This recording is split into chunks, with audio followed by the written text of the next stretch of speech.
Hello folks, this video is for mentoring sessions that I had conducted in the month of November of 2021 on TypeScript for Dataverse. It's a 4-day mentoring session and the agenda for each day is on the playlist in the video's description.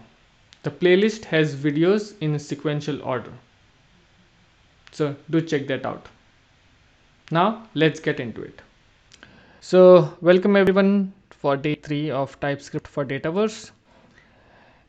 Today we are going to cover some of the basics of TypeScript, and we're not going to focus more on Dataverse today, but we are going to focus more on TypeScript itself and how to write your TypeScript, how to write complex scenarios, things like that, and that's what we are going to cover today. So let's get started. And let me okay. So that goes away. So yesterday we saw the example where we were showing and hiding the power stats. We are just going to build upon the same scenario. Okay. So I don't have the demo today because it's more of like what we're going to do in TypeScript. So there's no such demo as such. So let's start with first thing that we want to talk about is interface. Now, and let me open a Visual Studio Code here. So interfaces, it's actually used as a type, but it's a contract that you define where you're saying these are all the attributes that are required in that type, basically. So for example, if you look at XRM, this namespace that comes from XRM types, right? That XRM types namespace has everything defined as as interfaces. So if you go to this namespace, you'll see that there's a interface called XRM static, which has page. Now page again, if you go down to page, you'll see that it is again an interface which is extending form context. If you go to form context, it will again be an interface. So interface is nothing but definition of an object is what you could say. It contains attributes, but it also contains methods as well. That is what is an interface. So what we are going to do today is we are going to create an example. So I'm going to create a file here called common.ts, and in this common.ts I'm going to add an interface. So interface superhero, and then cannot spell this morning. Okay, so I created an interface iSuperhero, and now what I want is I want this interface to have 2 attributes and 1 method. Okay, so my first attribute is gonna be superhero name, right? And this type is gonna be of type string. Then my second attribute is gonna be the publisher name. Publisher in, like, is it owned by DC Comics or is it owned by Marvels? That's what the publisher is, right? Publisher name. Again, that is going to be string. Now what I want to do is I want to also add a method to this, and that method could be say hi. Okay, and then when I'm defining this method, I can also define what the return type of that method is going to be. So say hi, and the way you define it is say hi, and then you do colon, and then colon is because colon defines what that is, right? So this is what you're defining, but instead of giving a type like number, string, or whatever you want to do, instead of that, what you're doing is you're defining it as a function. So this is the function definition. Now when you're defining a function, you also have to define what that function is going to return. Okay, so that function is going to return string. Now if you want that function to have parameters, then you can do parameters like name, and then if you're giving name, then you can do the type as well. So that's how you pass in the parameters to that function. So but in our case, we're not going to use this. We're just going to keep it simple. So that is how you define your interface. Now when you define your interface and you want to use them, so remember some of the things that we discussed yesterday, like import export, right? This interface is not used in any of the main file, which is part of the webpack config. So when you are using this in superhero demo, anything that doesn't have import or export is on the global scope. So whatever you define without an import or export statements in any of the files, doesn't matter where you're defining in TypeScript, that would be defined on a global scope. What that means is, even there is no export keyword here, when I'm going to superhero demo, I can still use it. So let's try to use this on the onload method. Okay, so how do I use interfaces? So now I would use that interface with let, and then I'll provide a variable name. So Spidey is going to be my variable name, and then I'm going to do colon, and then now I'm going to define a type. Now instead of defining it as number or boolean or string, I would use that I superhero, this I superhero type. Okay, so I superhero. Okay, so that's my definition of the interface. But because I'm using interfaces, and interfaces say these are all the things that you have to define, right? It's a contract kind of thing. If I do equal to, and I just do this, TypeScript is going to yell at me and then tell me, hey, you are missing some things. You have to define superhero name, publisher name, and say hi method, which you have not defined in this. So that is what we have to do. We have to define superhero name, and you're getting IntelliSense as well. And then because it is expecting string, if I assign a number, it's going to again yell at me saying, hey, number is not assignable to a string. Put a string, right? So we're going to put string as Spider-Man. Then we are going to put the next one would be publish name, and again the IntelliSense shows up. If you press control space, then you can see all the IntelliSense available, or all the parameters that are needed to define that interface. So publisher name goes Marvel, and then you say you define the say hi method. Now say hi method will be defined same thing, but instead of just leaving it here, what you would do is you would give a definition to that method. But now what happens is say hi returns a string. In our case, we are not returning a string, so that is why it is yelling at us saying that your method is returning void, and void cannot be assigned to a string. So now here we will say return hi, and that's it. Yeah, so now we defined our variable, which is of types I superhero, and everything is required. So we defined everything that was needed for that interface to be defined. Now if I have to use it, I can use it as Spidey dot, and then I can say hi, or I can use any of those other things that we have defined. And that is how you use interface. So interfaces is something that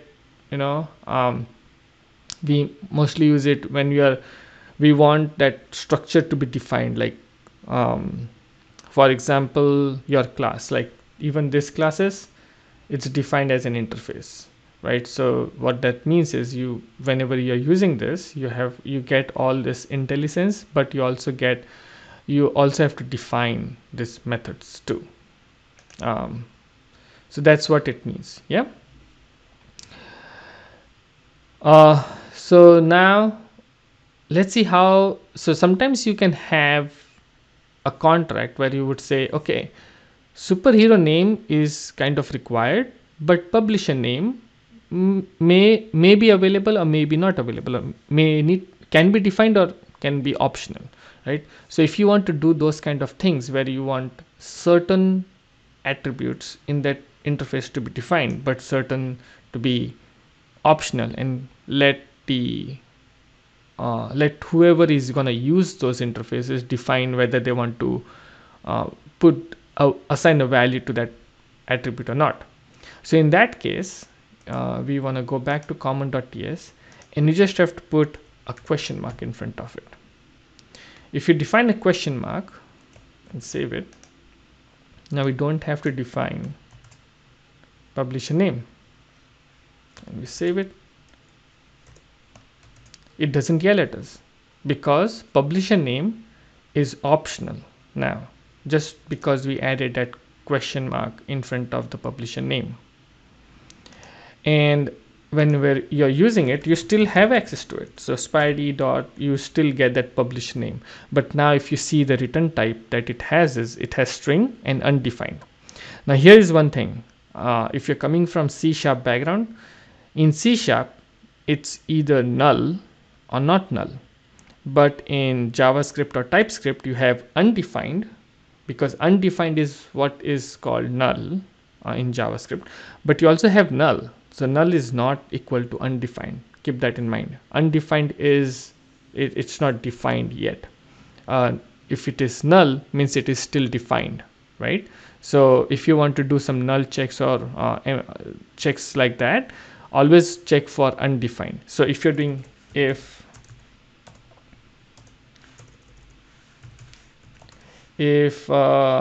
spidey dot publisher name, if you want to do this, right, this would only happen whenever there is a type undefined. This checks for undefined, right? If it is undefined or not. If it is defined, then it will go in the if block. If it is undefined, it will not go in the if block, is what it means. So keep that in mind. Yeah. Okay, so that's what we have for interfaces. Now moving on to modules. So in the modules, again, same thing. Let's define a module here.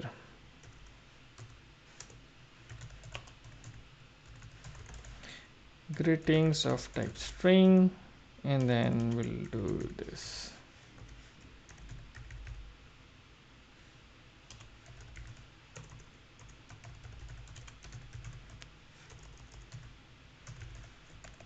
So we have defined a variable called greetings.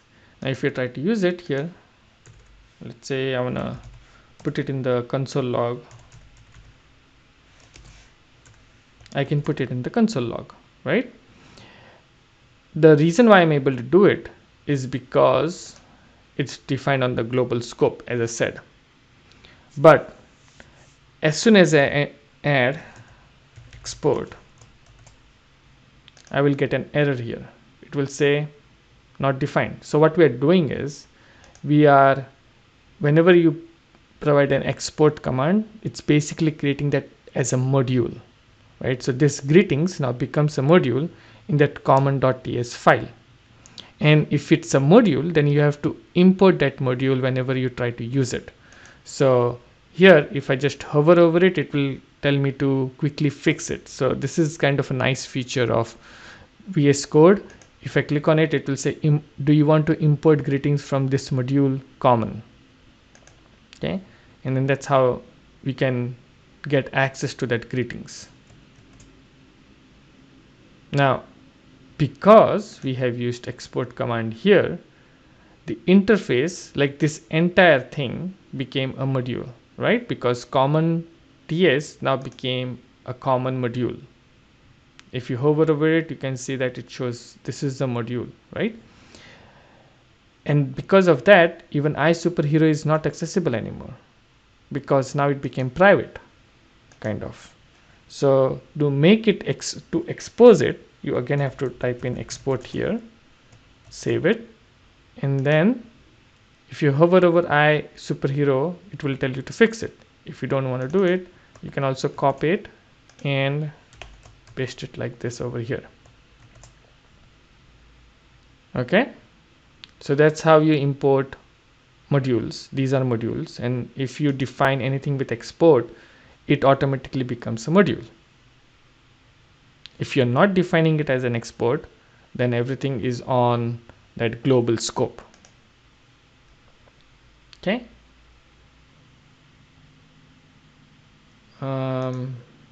Okay, so now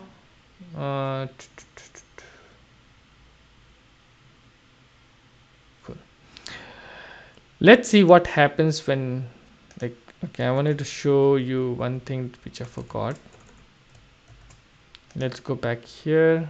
Let's not define this as a module. Let's keep it like this, and let's and then say hi is returning a string which is returning hi, but we are not capturing anywhere, we're not showing it anywhere. So let us show that in the console log.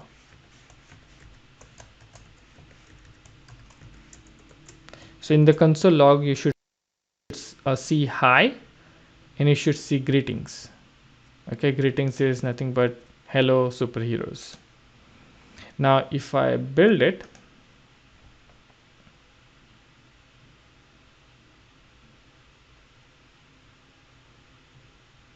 and this is all on the onload command. So once it completes the build, we'll go and deploy this.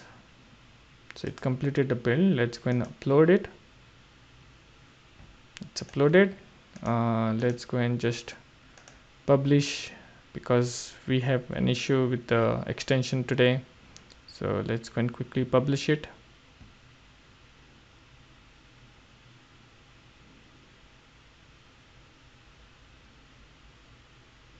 Okay, publish complete. So now let's just do Control F5.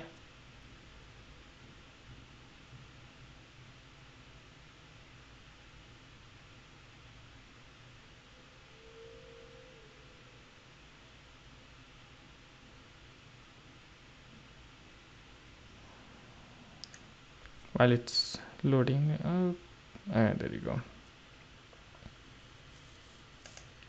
Okay, so now let's open up DevTools and then see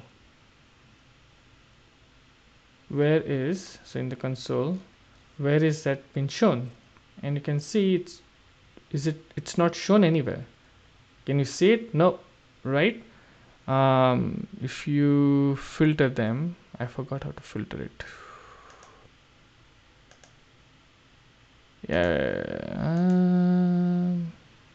Yeah, I think I forgot how to filter the log, but you don't see it, right? The reason is, let's go and see what the JavaScript. There's a filter bar on the top. Yeah, there is, but then I wanted to filter it just based on not this error messages. There's a way you can do that. Oh. Yeah. But anyway, so let's go and look at the JavaScript. So as you can see in the JavaScript, you have this Spidey, and then you have this hi Spidey, and then the greetings. At least the hi Spidey should have been logged. Okay, let me just refresh it one more time. Maybe it didn't load it. Didn't load the JavaScript.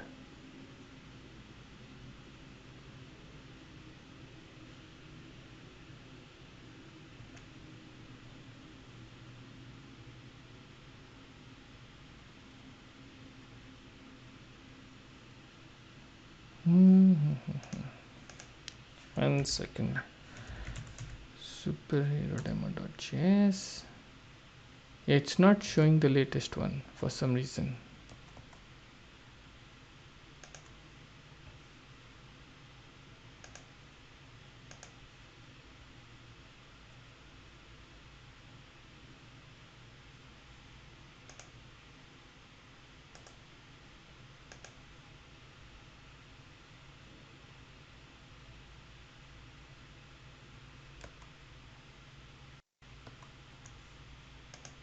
Okay, let's do a publish one more time.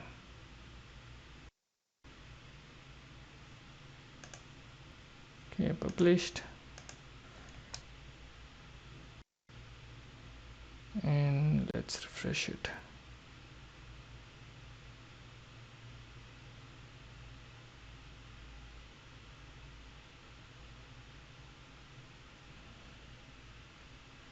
Okay, cool. So now if you go to console,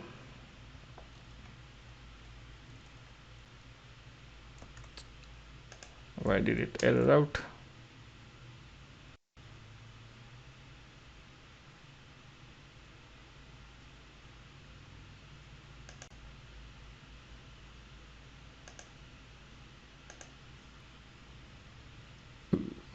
That's why.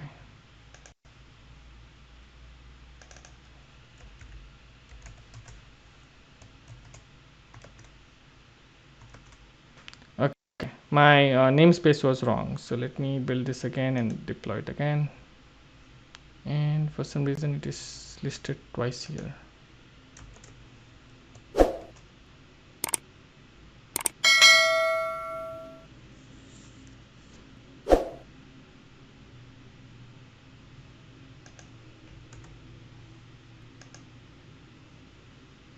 Mav loaded. Let's go and publish it one time. Hopefully it has the right code now.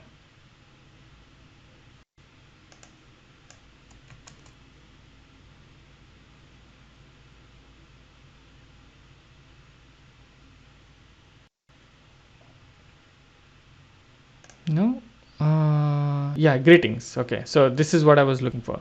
So it shows me that greetings is not defined. And if you go here, you see hi been printed, but it failed on greetings. Why was that?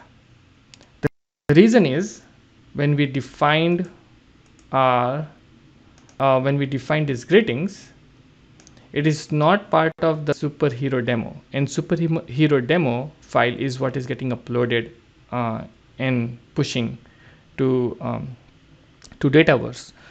Greetings is defined in common.ts, and common.ts is a separate file. As I said, whenever you're defining anything here, it's on the global scope, but that works when you're working with Node.js projects, but it's not a Node.js project. It is for Dataverse, and each JavaScript file is individual file. So to fix that, you have to either export, you have to put common.js in the webpack config and then deploy common.js as well. But this is where good things happen, like webpack comes into that play. This plain TypeScript is not able to do it. So if I put export here and export in the like what we had before, and let's go and fix it.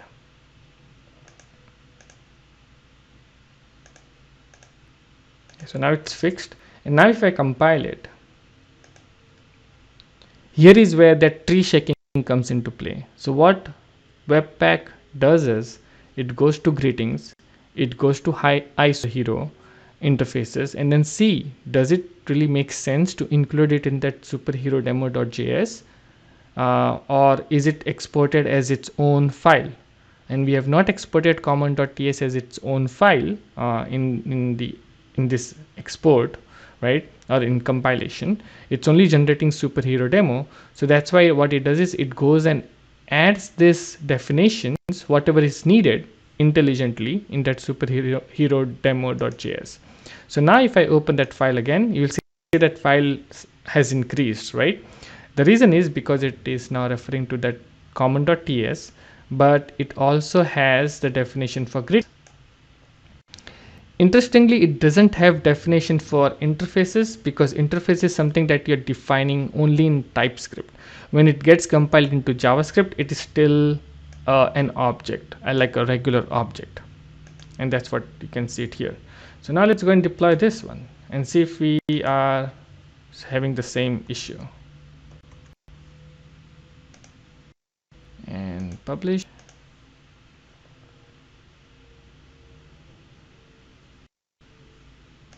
and let's go and refresh it.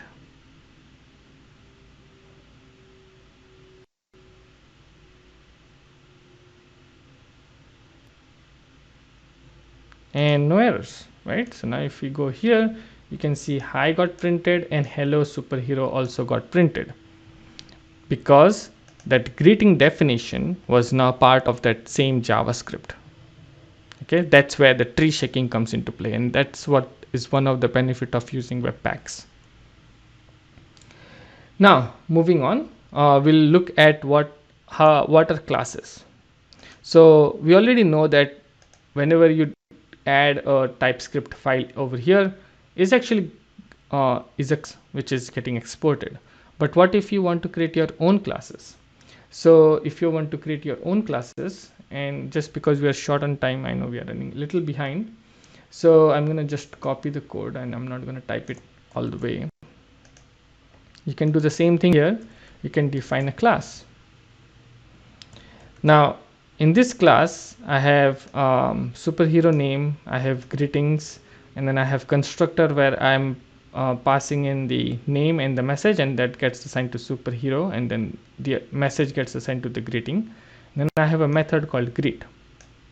Yeah, now I'm initialize, so this is what my class definition looks like. Now if I want to use it, I can use it via that let sh greet of type sh greet is equal to new, and then do sh greet, and then it will IntelliSense will prompt me what are the expected parameters for that class. So name is one parameter, and then I can do in man, and then message is good morning. Okay, so that's how I've defined my class, and I've initialized my class in this way. Now I have a question for you guys all, and I'm going to post it in the Teams in a second.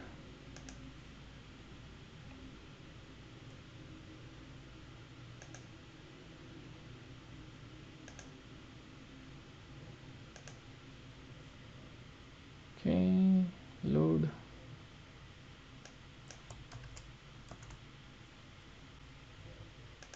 Okay, so I've posted a polling question, and what you have to do is you have to select, the question is, will a newly defined class be part of the compiled JavaScript? Is it yes or is it no? So this class that we have defined here, we want to understand whether this class will be part of the compiled JavaScript. When I click on build dev and I compile this, will this class be part of the JS file that gets compiled? Okay, we have a few other things to cover, so I'm going to reveal the answer. So whoever said yes, all of those are wrong. Whoever said no are correct. The reason is we are defining this in common.ts. We have not used this class in superhero-demo.js. Superhero-demo.js will only that class will only get included if it is included in the import statement, and that class is not part of the import statement. So if I build this,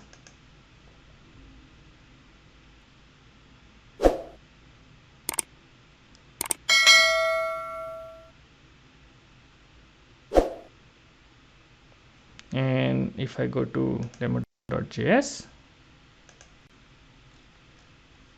I only see greetings, and this is it, right? So I'm not seeing anywhere name of that class. What is that class name? sh greeter, right? So let me copy it, and then just for sanity check, we'll just try to find it. Ooh, that's interesting. Did I use it? Oh yes, because we are using the common module, that's why. Okay, so the way I wanted to do it is I didn't wanted this. I wanted to do it without the module. The reason, yes, so whoever said yes are actually correct. I forgot that we have used the module here already. The way I had designed this was I was not using the module. I was just doing without the module. And some way in the script, I think I missed out. So because we're using module, then that class gets included in the common.js as well. So the answer is yes, but that was not my part of uh, the thing. But yeah, so it's included in the JS because it's part of the module. If it wasn't the part of the module, if we weren't using this, and we weren't using any of this,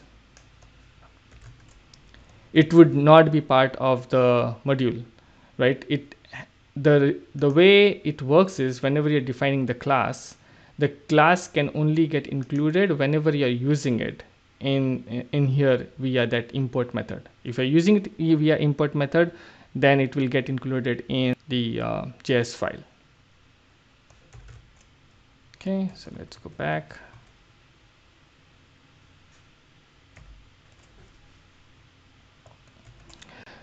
So class is pretty simple, right? You have variables, you have constructor, and then you have methods, and then you initialize it in this way. Okay, now this class is currently not exported, so if you try to initialize this class in here, you will get an error, and you will get also a quick fix where you can include it. Oh, so you cannot actually get a quick fix here because it doesn't have the export command here. So if you write export, hover over this, you get a quick fix, and then you can add it to an existing module. Okay. Next thing is any. So if you're using TypeScript, limit the use of any. Any is nothing but you're defining that variable with whatever, like it's a where in JavaScript language. So you can have string, you can have number in the same variable. So for example, let's say we have let demo any, and then again you are defining the type as any, right? It's again one of the data type, and then I'm going to say hello world, and then now I'm going to change demo any to say it's going to be a number, or demo any is going to be a boolean. So in this case I'm not getting any errors because initially it was string, it was assigned to a string, then it was assigned to a number, then it was assigned to true. It can have any data type because the data type that is defined is any. Yeah. So but then we have to limit the use of any. Only use it whenever we know that we don't know what the return type is going to be, or the return type is going to be the string or integer, or if it's going to be multiple things. Most of the times whenever I write JavaScript, I always try to identify what the data type is going to be. One example that I can give you where you need any is, again, if you go to this 0 typings, then this get attributes is, so if you go to XRM,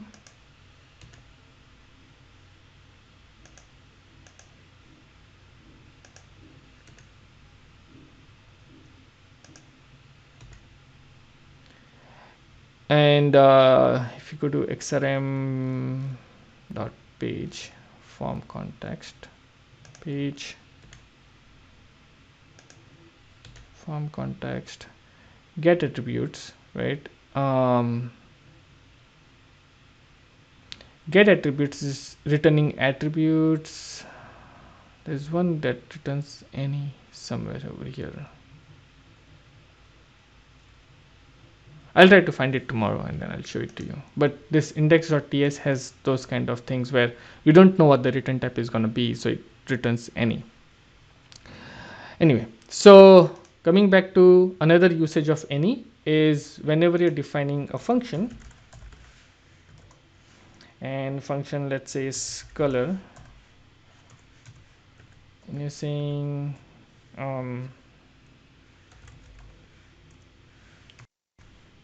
num, and then if num, then return fine, something, right? Now it's yelling you and saying that num needs to have a type defined. Either it's defined as explicitly you have to define any, or you have to define it as string, whatever, but you have to define a type. If you don't define a type, by default TypeScript will tell you that you have to define a type. Even if it is any, you have to define a type.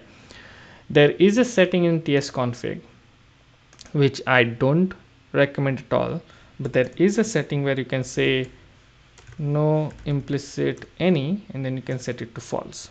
If you set it to false and go back here, the error would go away, but now you would get a warning. So the warning will be that you have to define a type.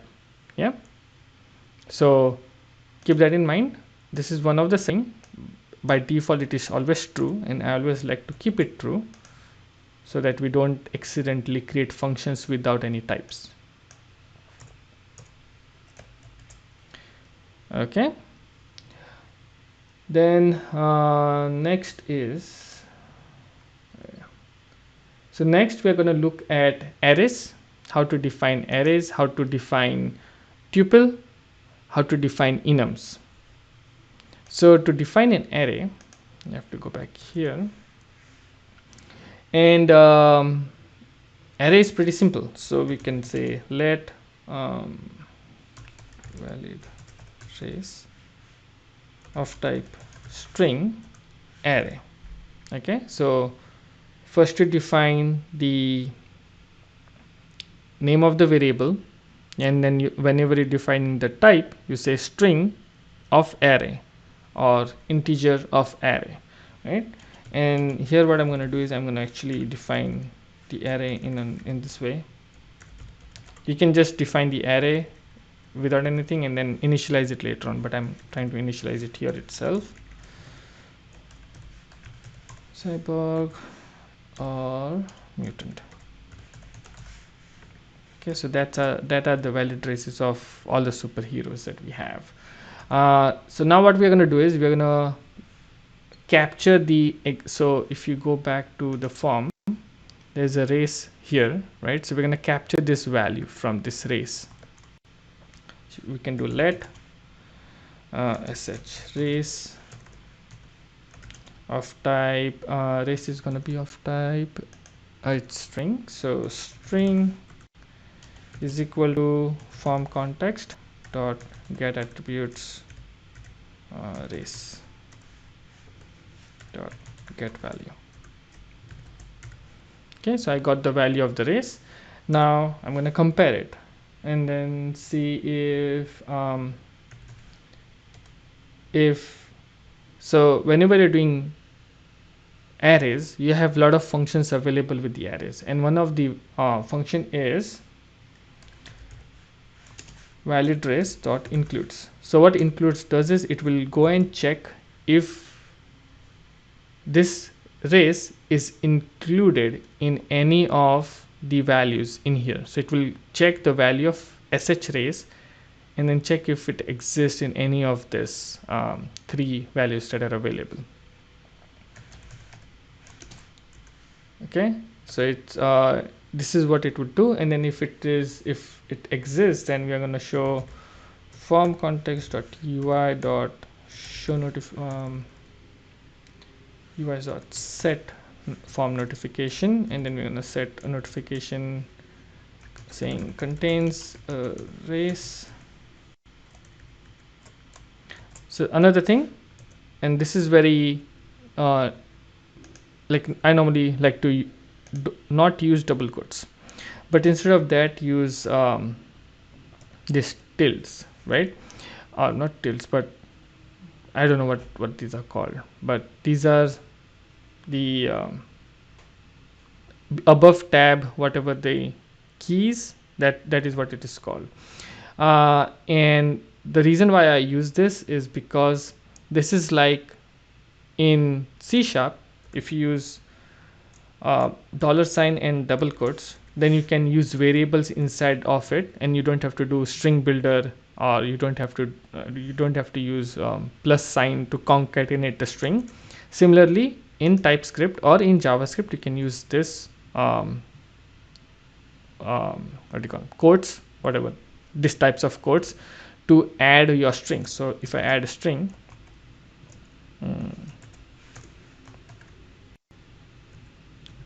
contains a race, and then I can do race type, right? So race type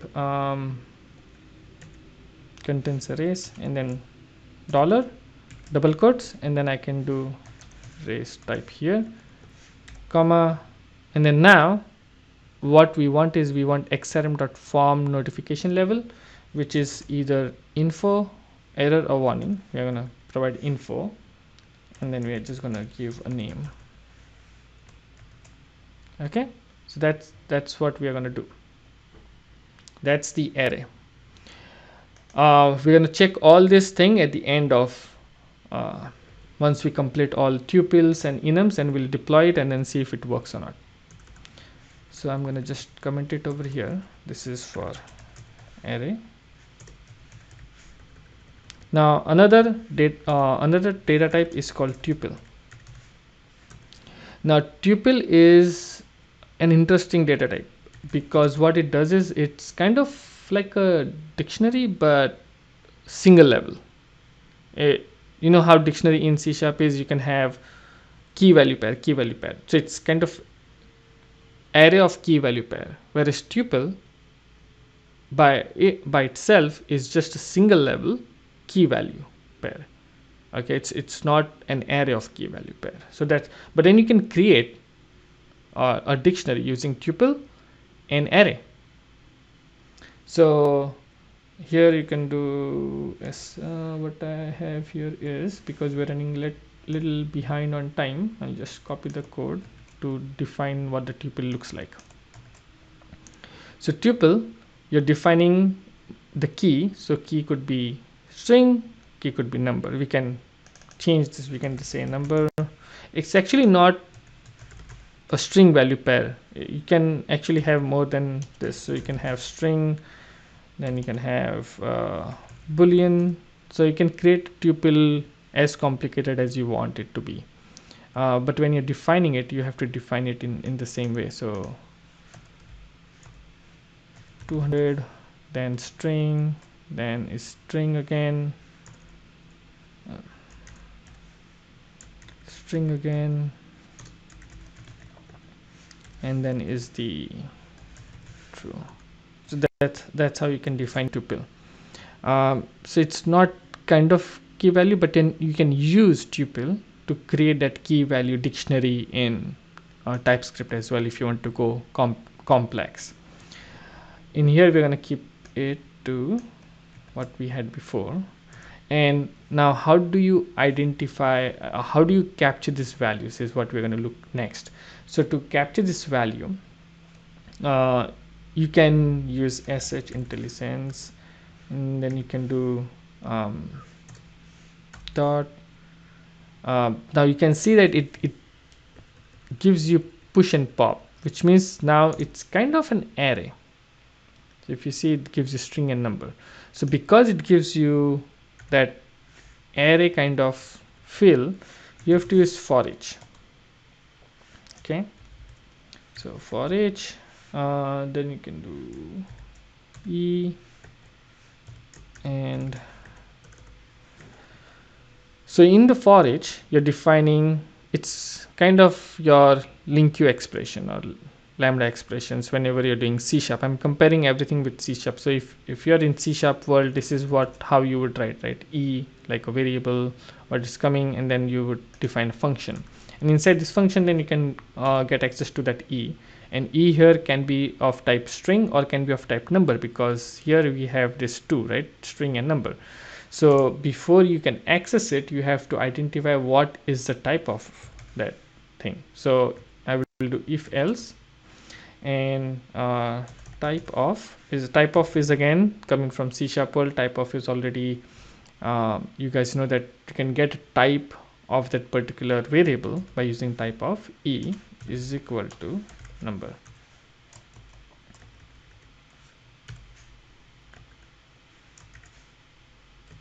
Not wanted to do that. Okay. And then similarly, well, we have else, but we can do if here as well, just to check if type of e is equal to string. Okay, so if it is number, then we'll do log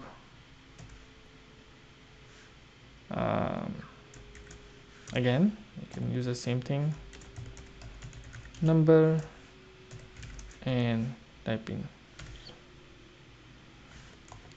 and same goes here. But here you will, instead of typing number, we'll do string. Okay, so that's how you can use tuple. Next is enum. Enum is same as C#, so you have to just define enums based on enum keyword and give the name. So in here we can do gender of the superhero, and then we'll define what that enum would look like. So enum can be male,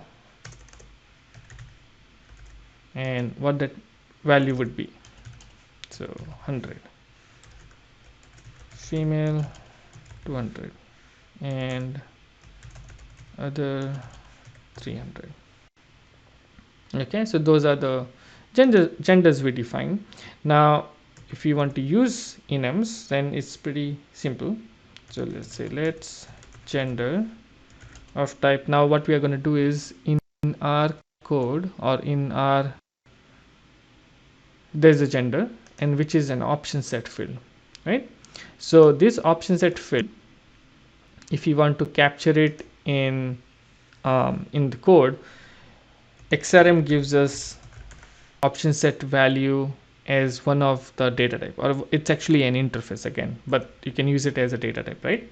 So xrm.option set, and then you can do form context dot get attribute, and here it would become gender dot get value. So now when you do get value, the get value is what I was actually looking for. Get value is a returning of type any, and because get value is returning of type any, if you use xrm dot option set value, this gender is not of type any anymore, it becomes of type xrm dot option set value. So whenever you use gender now, you would get text value, right? Because option set value can either have text and value, right? So now gender has two things. If you want, so now how does that conversion works? So let's say you want to get, based on the value you want to get the text, or based on the text you want to get the value of the enum. So if you want to do that, let's just create a small function here,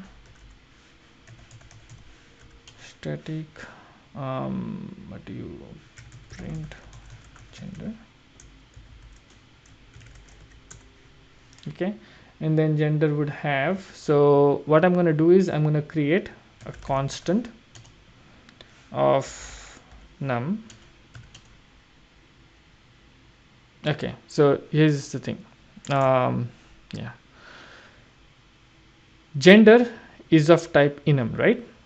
If you want to access the key or the value, the way you do it is you have to use, actually I can just copy it from here,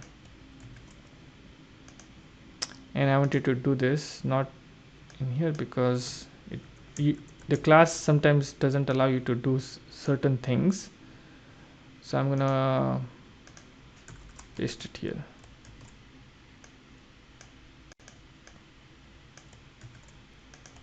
So in the common, what we're going to do is we're going to define that enum as a gender,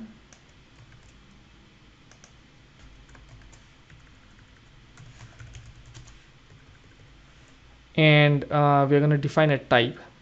We don't even need export here. So what we did is we defined a gender, we defined the type. So type is another keyword that lets you get the type of the gender, so it would give you male, female, others. That's kind of a type.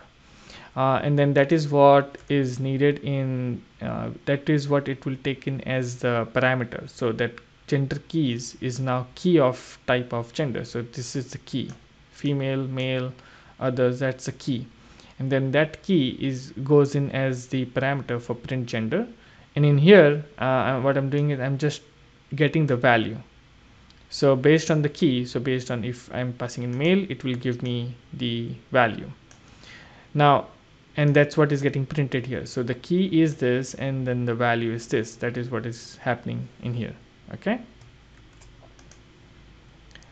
So I'm gonna get rid of enum from this, and what we'll do is we'll do print gender, and now it tells me whether I want to pass in female, male, or other, and we can do female, male, or other here, and then it will then print. Actually, it will print to the console what that values are. Okay, so now what we would do is we would just review the code once. We have initially we created an interface is getting logged as hi. Then we created greetings as a variable which got exported from a module, and we are printing that as hello superheroes. Then we created a class, and we have this class initialized here, but we are not using that class anywhere. So let's put that class shgreet dot greet.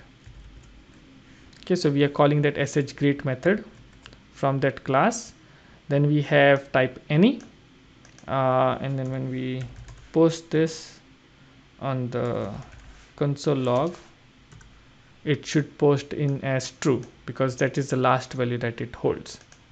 Okay, then we have array.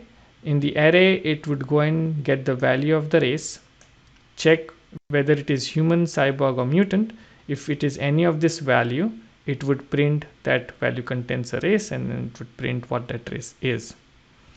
Tuple, as I said, can contain multiple data types in one single variable, and then if you want to access it, it kinds of converts it into kind of array situation. You have to use for each mechanism to go and identify the data in it. Enum is declared using the enum keyword. It has the same concept as C# key value pair, and then if you use the key of type of gender, then it becomes a type, and then that gives you the only the key values. So it would only give you male, female, or other. It would not give you the entire enum. You can use them to pass in as a parameter, and then in the when you want to use an enum, you can use them as an array. So you can do enum open brackets and then pass in the key, which is your male, female, or other is what your key is going to be. So you can either pass in here like male, female, or other as well. And then we are printing the key here, and we are using this enum in our class where we are getting the gender, and we are not actually printing the gender. So let's print the gender as well. So console.log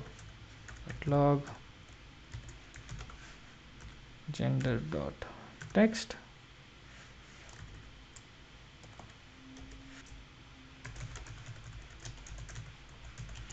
Text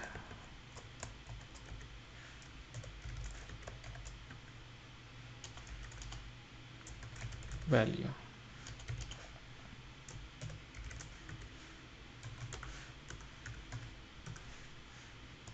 Okay, so we are printing that, and then lastly we are printing the gender from that function that we created. So let's go and deploy this pretty quickly.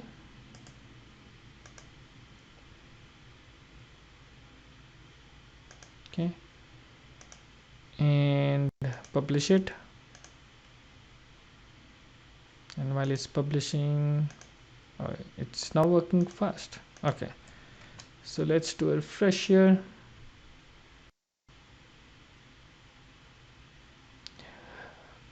So to answer Lee's question is how many times can a tuple be?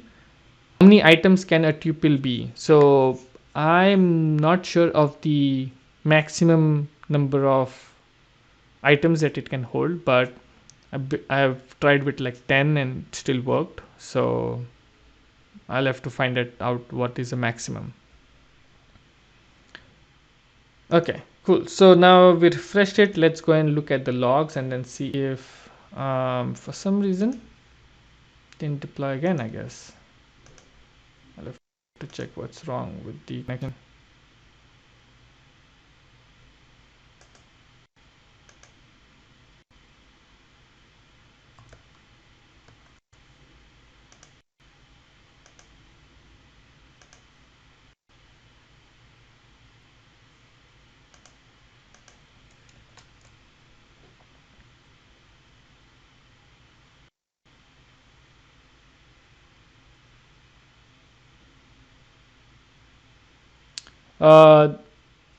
Okay, so let's see.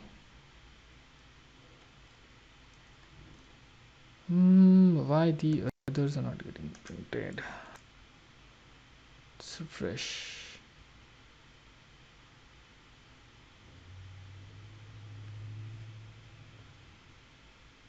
While I'm trying to see why this is not loading, maybe it's a caching issue. I'll answer a question from Mohan. So Mohan's question is why in C# we have double equal to, whereas in TypeScript we are using always triple equal to.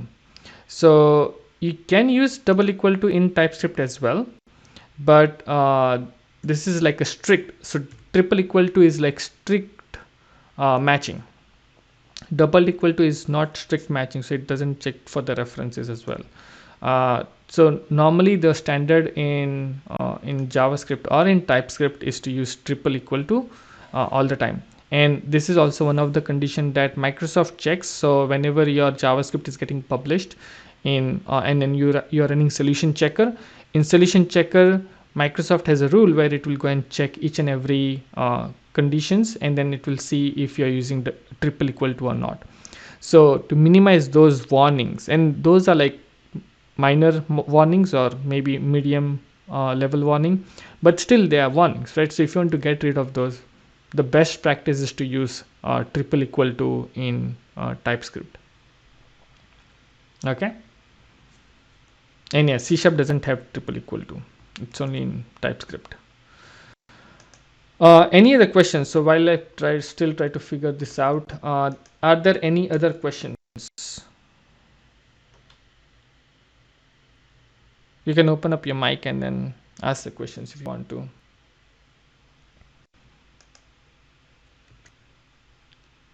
I don't know what's going on. I'll figure it out later because we're already above time, so I don't want to hold everyone up. But I believe you got the idea of how this works. Yeah. So that's it.